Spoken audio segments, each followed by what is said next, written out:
Good afternoon, everyone. Welcome to the Meet the Art, Design and Architecture student panel in the virtual Monash Open Day. My name is Robbie. I'm the Deputy Head of the Department of Design. I'm your host today for this panel.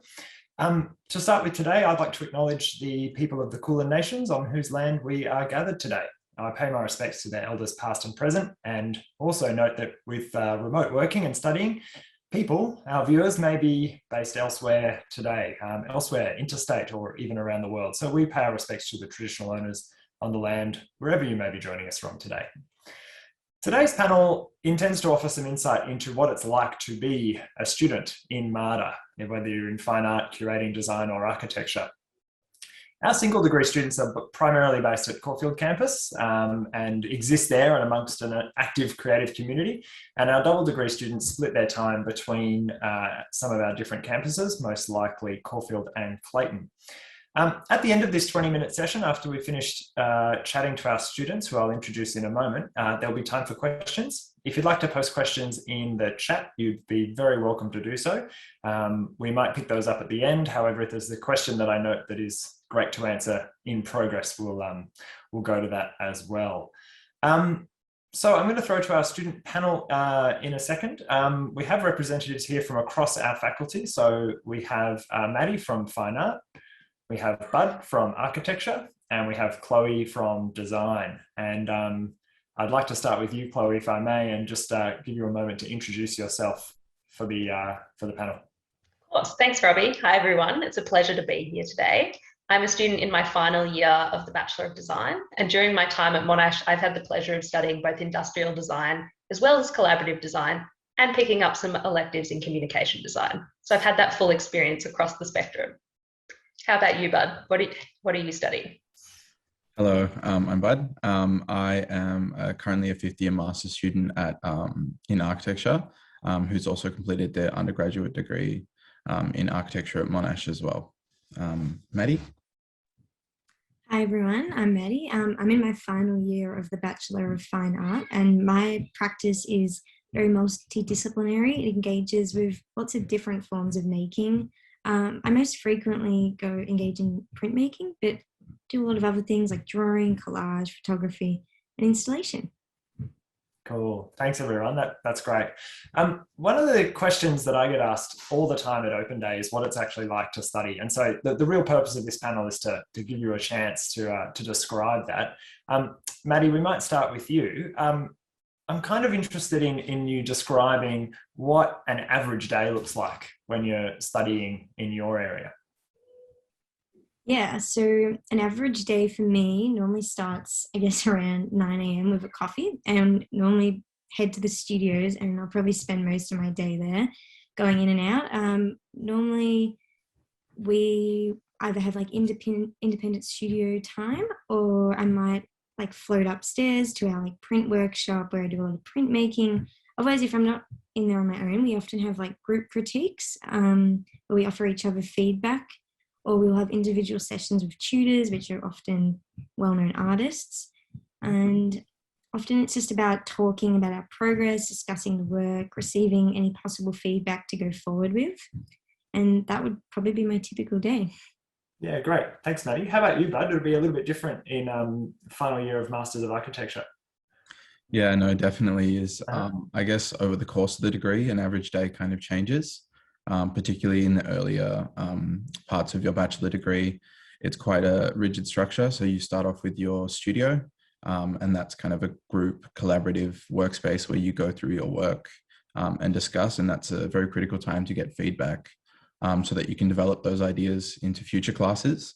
As you develop through the degree, those times change. So it's usually in the morning, but they can shift towards the afternoon, sometimes later at night. But because you get to curate your studios and pick the ones that you're most interested in, those times do change quite a bit. Great. Thanks, Bud. How about you, Chloe? Yeah, well, I guess similarly to both Maddie and Bud, the average day can be quite different depending on what we're doing, if we've got studio that particular day or theory classes. But often, regardless of whether I have class, I'll be spending a lot of time on the campus, using the facilities. In particular, for design, our digital fabrication facilities are really important. So going in and using the laser cutters or the 3D printers, mocking up, prototyping, working together with groups to test out our ideas, or doing that sort of solo individual work. So it really does vary throughout the day, depending on the sort of activities and projects at the given time. Yeah, great.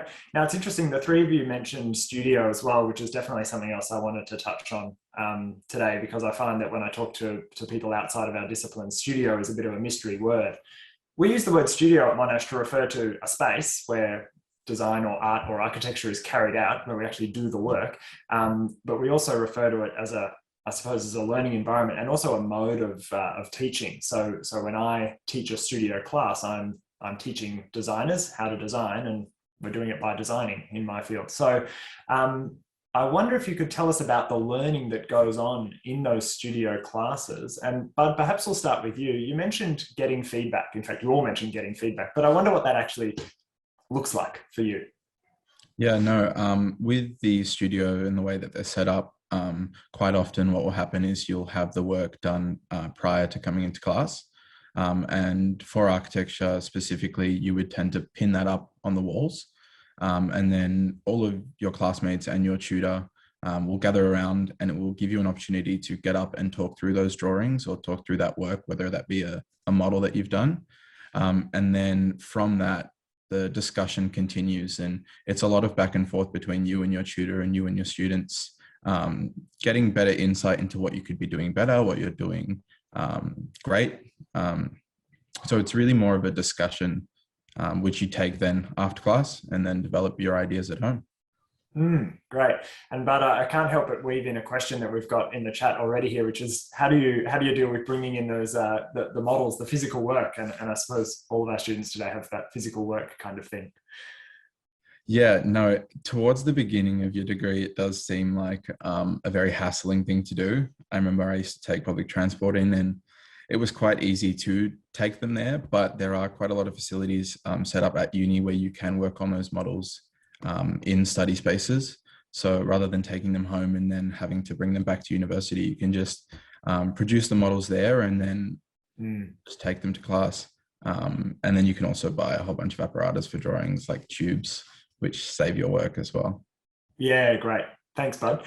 Chloe, we might talk to you next about the studio. How does it pan out for you in a studio class? Oh, of course, Robbie. Well, studio is far and away my favorite part of my design degree. I really, really love the studio environment. So similarly to Bud, it is sort of this time where you can show the work that you've done, and often we sort of gather around. In industrial design, often it'll be a physical prototype we have, or perhaps some sketches and drawings that we've prepared. And it's an opportunity to get feedback not only from the tutors, but also from your classmates, which is really beneficial, getting that input of different ideas from different people.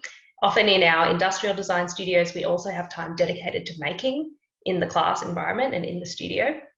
And one of the things that I really love is it's this learning through doing. So it's not just getting the theory, it's you're actually putting it into practice, solving these problems and learning as you go through this process.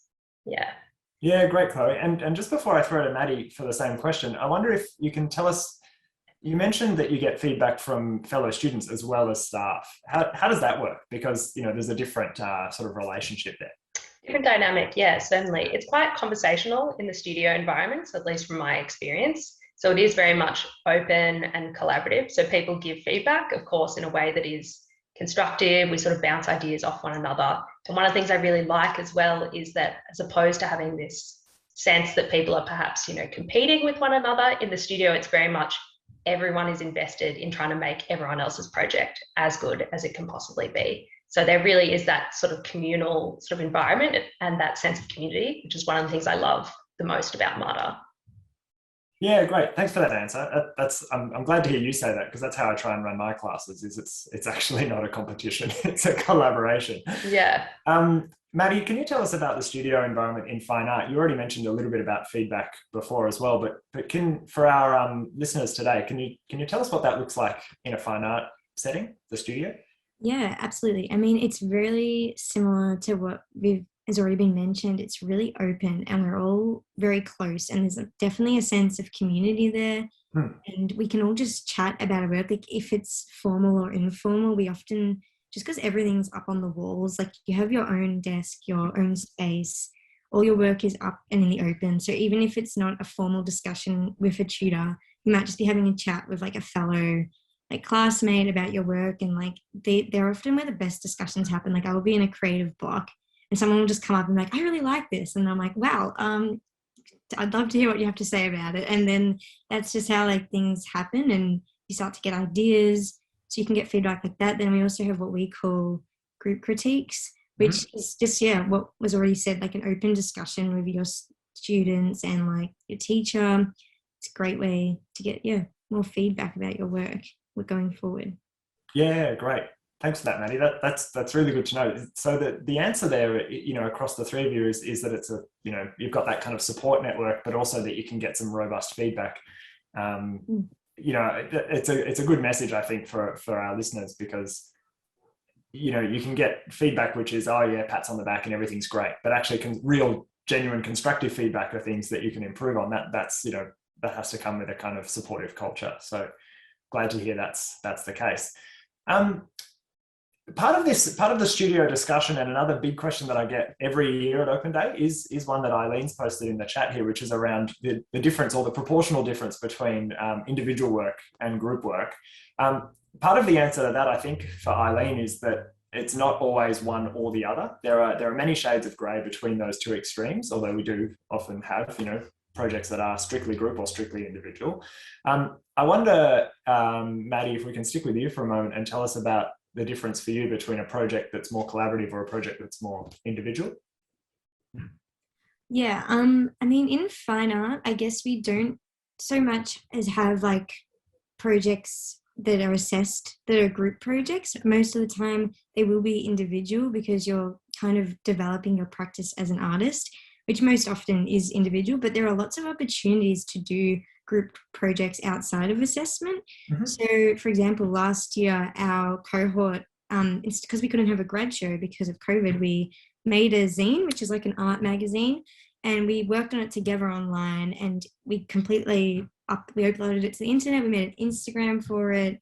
Like we did a launch party, and that was a massive group effort. Like we broke off into teams and did that one all together.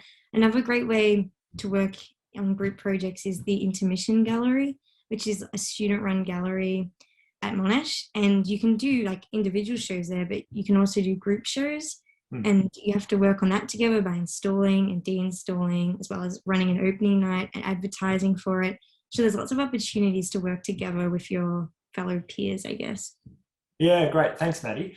But I'd like your response on this. And in particular, Eileen wanted to know about, you know, do you do more of one or the other? And now you've been studying for 5 years, so you can probably give us a sense of how that's changed over the years for you as well. Yeah, with the group and individual work, I kind of, like you said, there's a lot of grey shades to it. A lot of the projects will require you to do a lot of individual thought. However, the idea of group work often comes and goes in classes as well. There are quite large group projects that some studios participate in, and they often require the whole studio to develop an idea, but they often lead up to that group project with a series of individual tasks as well. So you'll often be given a role as a student to develop an idea, and then again, going back to that student conversation that happens in the studio rooms, that those ideas get shared, and then the class comes to some sort of agreement, and then they develop as a group ideas from multiple students to form a final project at the end. Again, that's just kind of a general idea of how group and individual work. If you move through your degree and head towards a master's degree, we have things, the end of year exhibitions that we curate. And again, that is individually led by the students. So whether or not you're working on a big group class project, that final exhibition is curated as a whole class. So you are in consistent collaboration between you and your peers. Yeah, great. Thanks, Bud. I like how you explained that it's, again, not a competition sometimes, you know, it's actually about creating something that's bigger. Chloe, how does the difference between group and individual work work out for you in design? I think, again, echoing the sentiments of both Bud and Maddie, I think regardless of whether it is an individual or group project, there are always those elements of collaboration. When it comes to the design course in particular in the Bachelor, there are quite a lot of dedicated group projects, and that's something that's really encouraged, particularly in the first year with the collaborative design studio at the beginning. So encouraging students to mix with one another and getting that experience of working with people of a variety of different backgrounds and disciplines. So the group work is quite important in that sense. But even as you progress later into the degree and it is perhaps more individual projects, there is still that group element that comes through particularly strongly in the studios and in the feedback that you get. And again, so curating that final exhibition, it very much is a group effort of the entire cohort. I guess we all want to be as strong as we can together and support each other to do that. Yeah, great. Thanks for your answers, folks. Those have been really good. And I think, my response to the thing about group and individual work as a lecturer as well is often it's my job to craft a project in which students have individual elements, and yet the projects all individually contribute to a whole. One of the common approaches to that in my area, which is industrial design, is that we do a range of products. And while Chloe might be in charge of the the blender, her cohort also have other parts of a product range, and they all have to work in harmony with one another. So there's elements of individual and there's elements of team. So I hope that helps with Eileen's question. Chloe, there is a specific question for you here as well, and I think it's one we do get a lot. Maybe just briefly, can you touch on how you've gone through the degree, starting with industrial and completing with collaborative? Yeah, so in answer to the question that we had in the chat, so I will be graduating at the end of this year with my sort of specialisation being in collaborative design. But one of the really good things about the way that Monash's degree is structured now is that you do have the opportunity throughout the first and second year to explore the industrial, communication design, and also the spatial.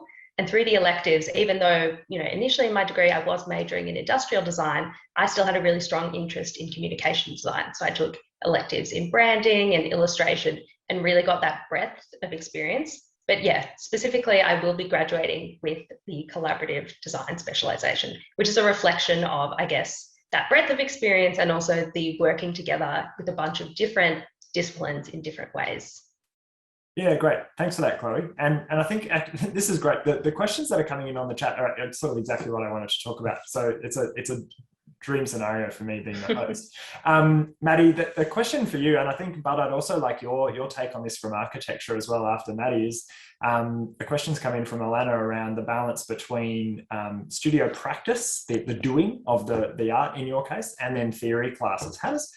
Can you describe for somebody who might be at school, how does that actually work out? Yeah, so I mean, in first year, I think there's quite a good balance. Like, I think you are doing quite a reasonable amount of theory compared to making in the studio. And then as your degree progresses and you open up to choosing your electives more, I think that's when you can like shift it to one side or the other. So I guess when I started picking my electives, I started to pick more studio-based electives over theory-based. So mine became a more studio practice. But that being said, if you wanted to choose more art history electives, then you would have a more theory-based like degree.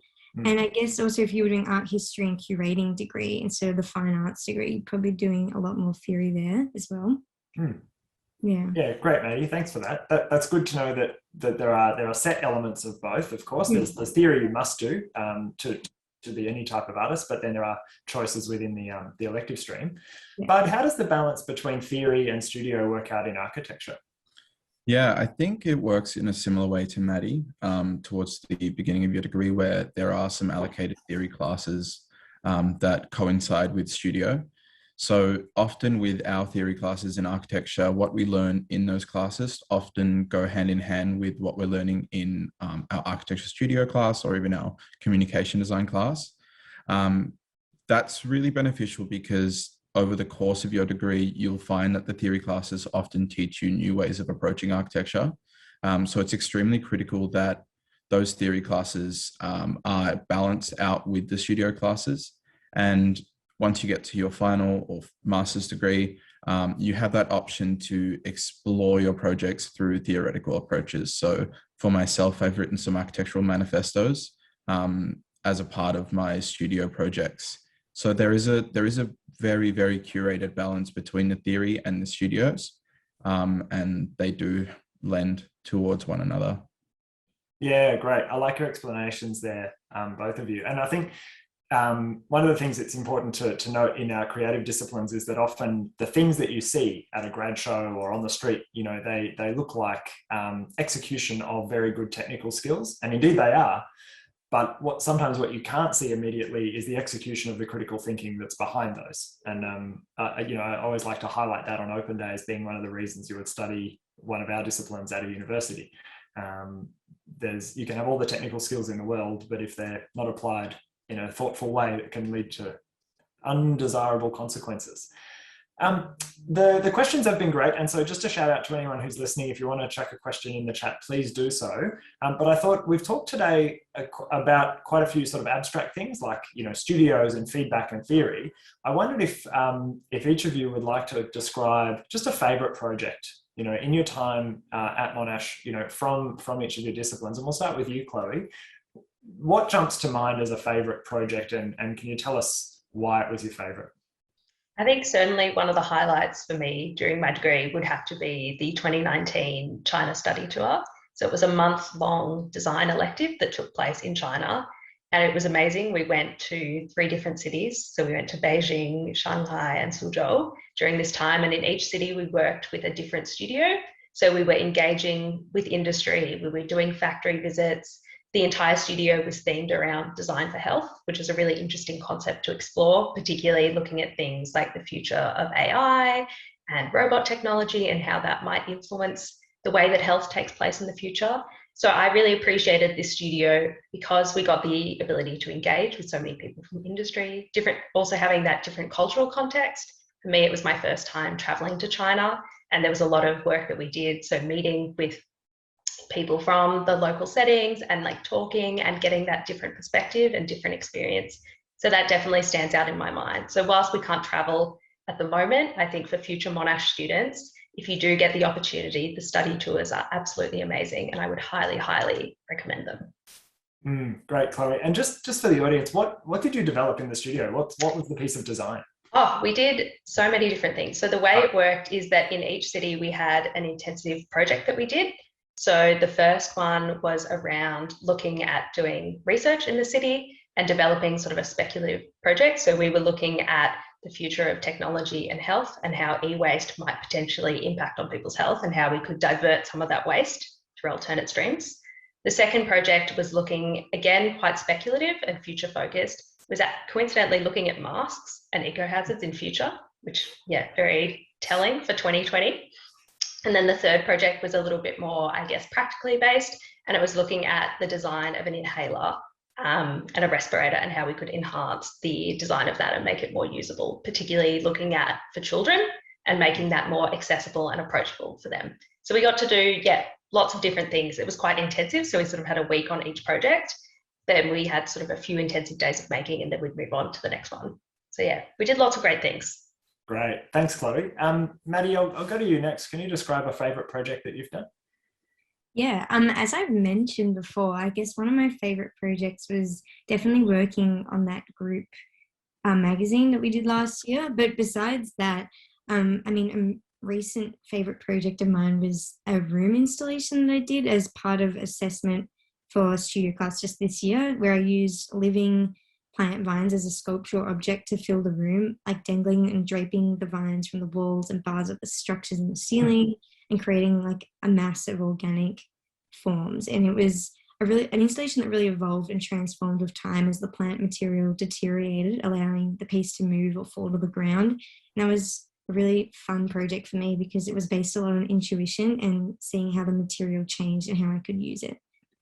Yeah, that's great, Maddie. And in a way, you started to answer a question here from Alana, which is the difference between a class that might be crafted around technical skills and then something around conceptual ideas. You've described how a conceptual idea has been developed in the studio, I suppose through iteration. How do you learn technical skills in fine art?